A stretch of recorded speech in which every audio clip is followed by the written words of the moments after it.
আসসালামু আলাইকুম গাইজ, সবাই কেমন আছেন? আশা করি ভালো আছেন। জীবনে একলা চলতে শিখুন, নিজেকে ভালোবাসতে শিখুন। কেননা আপনার সফলতার সময় সবাই আপনার পাশে থাকবে, আপনার দুঃখ দুর্দশার সময় কেউই আপনার পাশে থাকবে না। সুতরাং আপনি একলা চলতে শিখুন। আমাদের সমাজে একটি প্রচলিত কথা আছে, তেলা মাথায় তেল দে।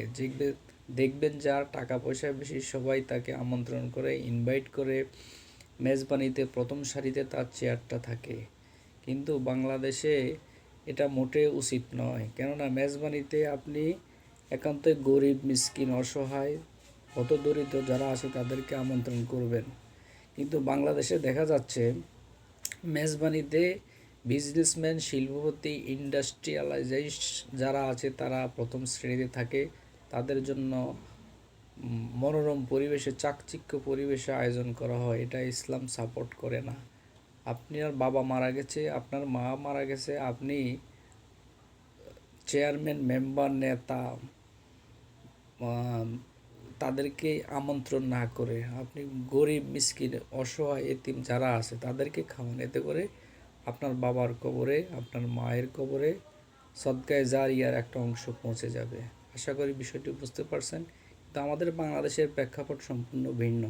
আমরা নেতা, চেয়ারম্যান, মেম্বার এদেরকে আমন্ত্রণ করি, এতিম, মিসকিন, অসহায়, হতদরিদ্র যারা আছে তাদেরকে দূর দূর করে তাড়িয়ে দেয়। এটা কিন্তু ইসলাম সাপোর্ট করে না।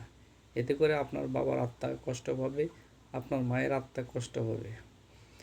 আপনারা আজ থেকে প্রতিজ্ঞাবদ্ধ হন, এই ধরনের ন্যাক্কারজনক কাজ করবেন না। আপনার বাবা মারা গেছে, আপনার মা মারা গেছে, আপনি একটা এতিমখানায় গিয়ে এতিম বাচ্চাদেরকে একবেলা ভালো খাবারের আয়োজন করেন। এতে করে সবটুকু আপনার বাবার কবরে পৌঁছে যাবে, আপনার মায়ের কবরে পৌঁছে যাবে। আপনি প্রত্যেক এতিম বাচ্চাকে এক স্যুট করে জামা কাপড় দিতে পারেন, প্রত্যেক এতিম বাচ্চাকে একটি করে কোরআন শরীফ দিতে পারেন। যারা আপনার আশেপাশে বৃদ্ধ আছে তাদেরকে সাহায্য সহযোগিতা করতে পারেন। এতেই কল্যাণ নিহিত আছে। নেতা, মন্ত্রী, মিনিস্টার, এমপি তাদেরকে খাওয়ালে ওখানে কোনো কল্যাণ নিহিত নেই। তারা তো সবসময় ভালো মন্দ খায়, তাদেরকে কেন খাওয়াইতে হবে? তাদেরকে কেন দাওয়াত করে প্রথম শ্রেণীতে চেয়ার টেবিল বসিয়ে খাওয়াইতে হবে ভাই? এতে আপনার অন্য উদ্দেশ্য আছে। আপনি মেজবানির নামে আপনি আপনার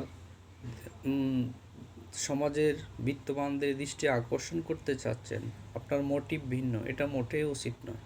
আপনি হতদরিদ্র যারা আছে, যারা এমনও অনেক হতদরিদ্র আছে আমাদের দেশে যারা বছরে কোরবানির ঈদ, কোরবানির মাংস ব্যতীত অন্য কোনো সময় গরুর মাংস কিনে খাওয়ার মতো সামর্থ্য নাই।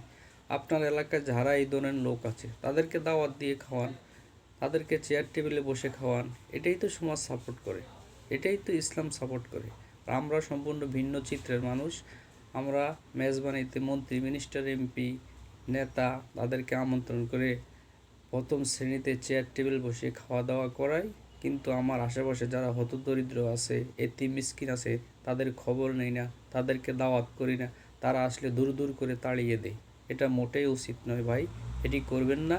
এটি করলে আপনার যে উদ্দেশ্য, আপনি যে মেজবানি খাওয়াচ্ছেন আপনার মায়ের আত্মার শান্তির জন্য, আপনার বাবার আত্মার শান্তির জন্য, তার আত্মা তো শান্তি হবেই না, তার আত্মা তো শান্তি পাবে না, উল্টো তার কবরে আরও আযাব দেওয়া হবে।